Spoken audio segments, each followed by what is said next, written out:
Menyikapi perubahan. Hati manusia memikirkan jalannya, tetapi Tuhanlah yang menentukan arah langkahnya. Amsal 16 ayat 9. Perubahan pasti terjadi setiap hari, siap ataupun tidak. Sikap orang dalam menghadapi perubahan tidak sama. Ada sebagian orang yang menunggu perubahan terjadi dahulu, kemudian ia baru mau berubah. Namun ada sebagian orang tetap mau berubah sekalipun perubahan belum terjadi. Jadi, sikap menghadapi perubahan adalah sangat penting.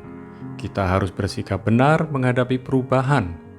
Bagaimana cara menyikapi perubahan?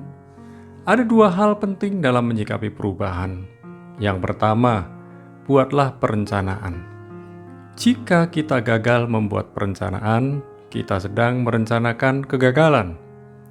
Perencanaan itu sangat penting. Ada beberapa orang berpikir bahwa mereka merasa telah mengandalkan Tuhan sehingga tak perlu membuat perencanaan. Tentu saja ini tidak benar. Ada pula beberapa orang yang terlalu sibuk membuat perencanaan sehingga mereka bingung mana yang harus mereka lakukan terlebih dahulu. Ini pun tidak benar. Bagian kita adalah membuat perencanaan untuk masa kini dan masa depan. Membuat perencanaan adalah bagian dari kehidupan kita.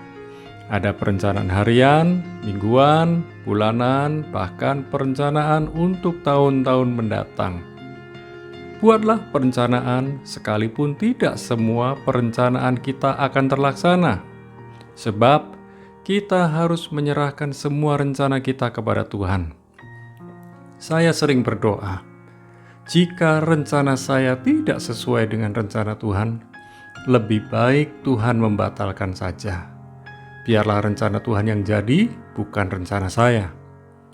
Bagian Tuhan adalah menetapkan rencana dan kehendak-Nya.